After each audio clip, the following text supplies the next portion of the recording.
Bismillahirrahmanirrahim. Assalamualaikum warahmatullahi wabarakatuh. Perkenalkan, kami dari kelompok 8.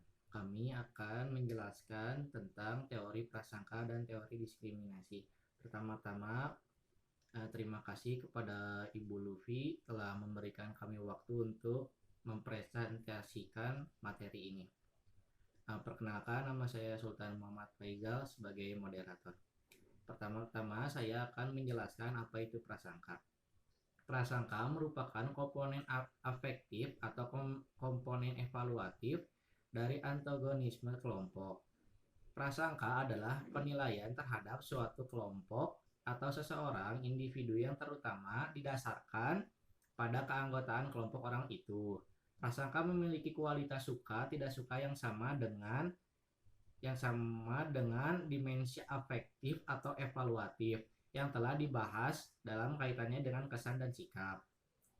Tetapi prasangka memiliki kualitas tambahan berupa penilaian pendahuluan atau prejudgment, pengamatan menilai orang lain berdasarkan kategori sosial atau kategori rasial mereka dan tidak berdasarkan informasi atau fakta tentang diri mereka sebagai individu. Karena itu, prasangka sangat tidak masuk akal dan bahkan mungkin tidak logis atau tidak rasional.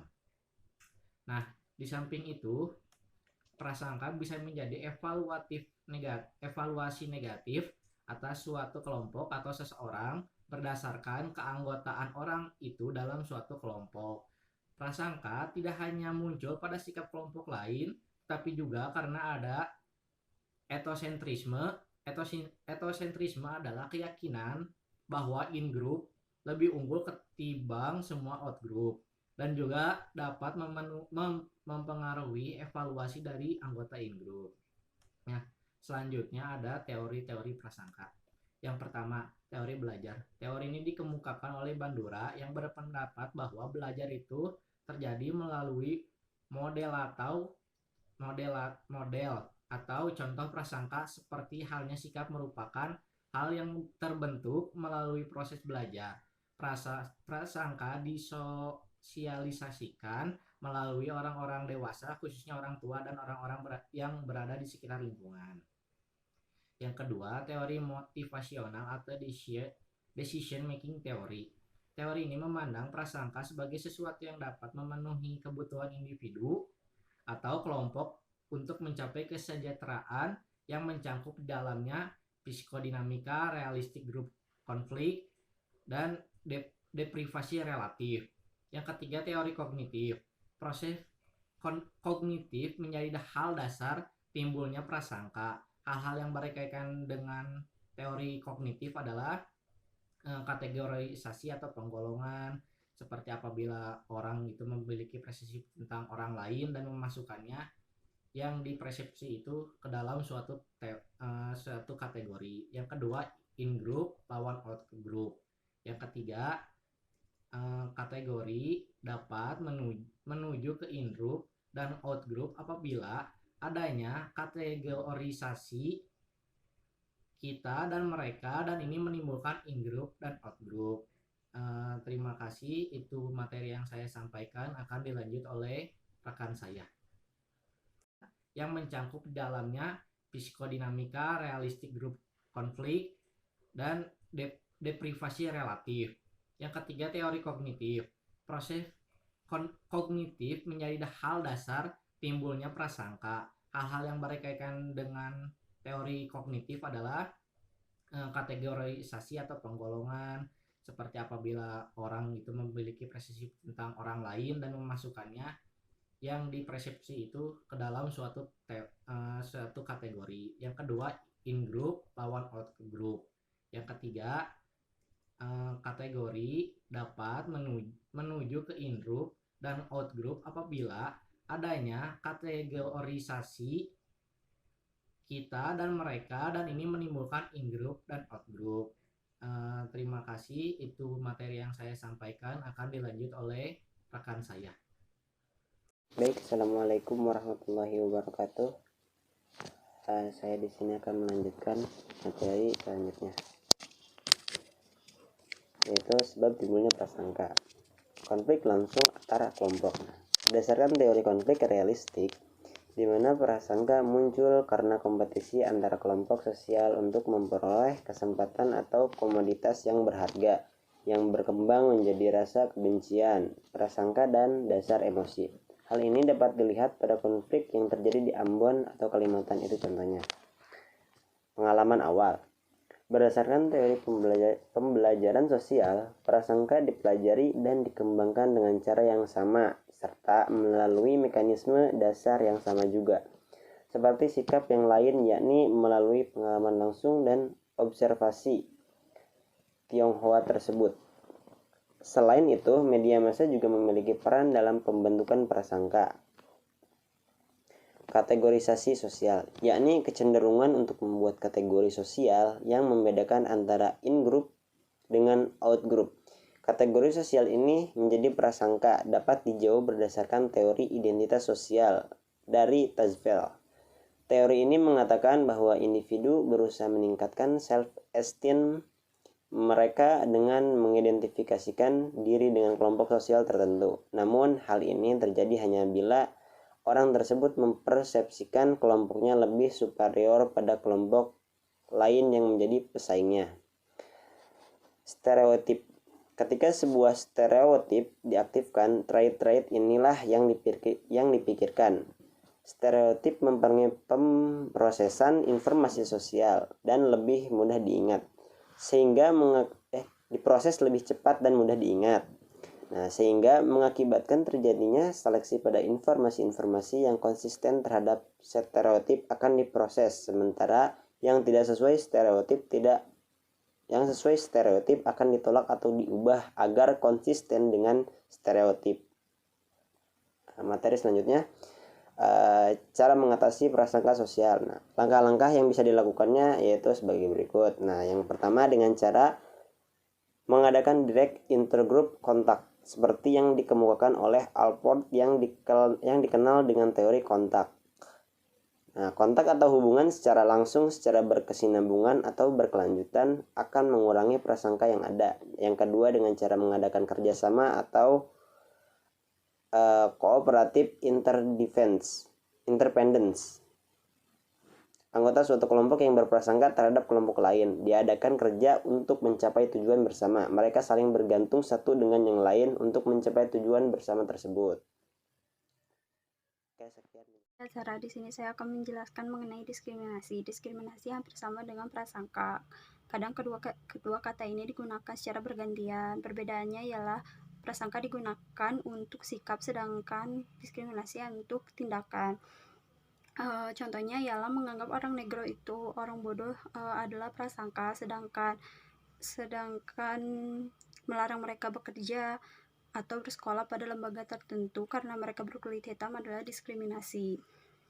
Sumber dari diskriminasi ini hampir sama dengan prasangka, yaitu munculnya dari pengaruh sosial, persaingan in-group dan out-group, dan faktor sejarah dan yang lainnya. Lalu di sini saya akan menjelaskan mengenai macam-macam diskriminasi.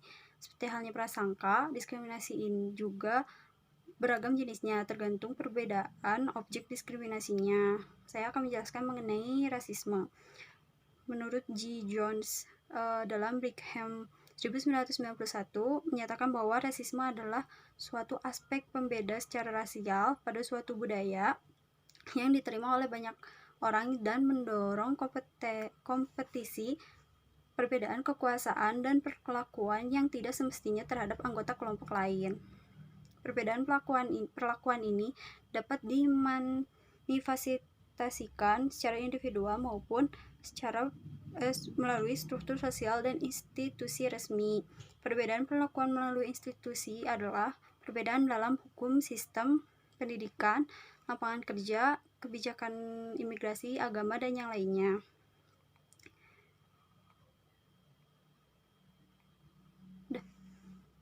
Assalamualaikum warahmatullahi wabarakatuh. Perkenalkan, nama saya Tasa Komara Sapak. Di sini saya akan menjelaskan macam-macam diskriminasi yang sebelumnya sudah dijelaskan oleh teman saya. Saya di sini akan melanjutkan penjelasannya, yaitu ada tokenisme. Tokenisme di sini secara sederhana dapat didefinisikan sebagai pemberian sedikit perlakuan positif kepada kelompok tertentu sebagai alasan untuk menolak pemberian positif yang lebih besar. Jadi, perlakuan positif minimal digunakan sebagai alasan pembenaran untuk melakukan diskriminasi pada bidang lainnya yang lebih besar pengaruhnya. Tokenisme di sini juga tidak hanya dilakukan terhadap kaum negro di Amerika, tetapi juga kaum mayoritas lain seperti pada wanita, anak-anak, orang tua. Dalam Watson 1984 menyatakan bahwa promosi pada kaum kulit hitam dan wanita pada usia pada 40 tahun sangat jarang dilakukan dibandingkan apa yang terjadi pada warga kulit putih. Nah, selanjutnya ada reverse discrimination. Reverse discrimination berarti kecenderungan untuk memperlakukan seseorang dari kelompok tertentu dengan lebih baik dibanding perlakuan terhadap kelompok lainnya. Pada awalnya, perlakuan kelompok tersebut mungkin menguntungkan kelompok. Jadi seseorang melakukan reverse discrimination ini dengan cara memberikan kenaikan pangkat, gaji, dan keuntungan lainnya. Dan untuk jangka hal pendek itu menguntungkan, tetapi terhadap pekerjaan dan situasi tertentu. Dan apabila terhadap jangka panjang itu bisa saja merugikan suatu kelompok tersebut. Jadi reverse discrimination itu memperlakukan suatu kelompok untuk memberikan hal yang menguntungkan pada pekerjaan atau kelompok, tapi dengan situasi tertentu. Bisa saja juga itu membuat kerugian dalam suatu kelompok atau suatu pekerjaan tersebut. Dan seorang guru juga bisa melakukan apa saja untuk siswanya. Kebetulan dalam kelompok, guru juga bisa menempatkan siswa dalam posisi dan beresiko, karena pada akhirnya akan ada pertentangan dalam peningkatan peringkat secara tidak wajar dengan kemampuannya yang dimilikinya. Dan itu juga akan membuat siswa merugikan. Terus di sini juga ada upaya untuk mengatasi diskriminasi. Ada beberapa ketentuan yang merupakan suatu upaya untuk menghapuskan tindakan diskriminasi, yaitu diskriminasi terhadap perempuan perlu mendapatkan perhatian yang lebih, mengingat khusus diskriminasi ini. Terus yang kedua, ada perbedaan golongan dalam pencatatan sipil bagi seorang keturunan Cina. Walaupun dalam akte kelahiran ditentukan dalam kelahiran ditentukan dengan warga negara Indonesia, diperlukan penegasan kembali surat bukti kewarganegaraan. Yang ketiga, dengan diundangkannya Undang-Undang Dasar Nomor 39 Tahun 2004 tentang penempatan dan perlindungan tenaga kerja di Indonesia di luar negeri, diharapkan agar aparat atau lembaga yang terkait dengan pelayanan, penempatan dan perlindungan bagi tenaga kerja Indonesia dan dapat mempertempatkan perlindungan juga dan HAM bagi buruh yang di warga Indonesia. Terus yang keempat, langkah positif dan upayanya perlindungan buruh imigran, yaitu telah ditandatanganinya nota kesepemahaman antara Indonesia dan Malaysia. Malaysia minoritas masalah masyarakat yang umum dan menjadi fenomena universal dengan sumber perbedaannya pada ras, bahasa, agama, budaya, pekerjaan dan pendapat, kebiasaan dan lain-lainnya. Ada sikap juga dari pengaruh ras juga, yaitu kaum mayoritas mengklaim adanya superior secara biologi karena anggapan dari mayoritas tersebut, dan adanya juga sikap hegemoni budaya dan kebiasaan dari mayoritas kepada kaum mayoritas tersebut.